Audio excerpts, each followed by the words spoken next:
Welcome to new TV Telugu. Government స్కూళ్లలో మధ్యాహ్న భోజనం వండుతున్న దాదాపు 85,000 మంది అక్కచెల్లెమ్మల జీవితాలతో ముఖ్యమంత్రి చంద్రబాబు చెలగాటం ఆడుతున్నారని వైసీపీ అధినేత జగన్ విమర్శించారు.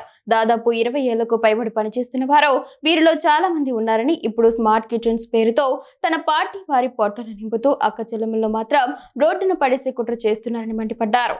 ఇందులో భాగంగా ఇప్పుడు వారికి ఇవ్వాల్సిన జీతాలు గత 2 నెలలుగా బకాయి పెట్టారని ఆవేదన వ్యక్తం చేశారు.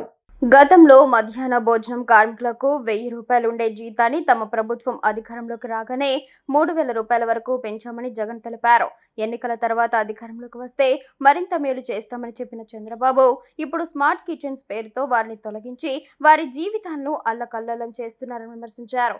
మధ్యాహ్న భోజన కార్మికుల తరపున పోరాడతామని, వారికి అండగా నిలుస్తామని హామీ ఇచ్చారు.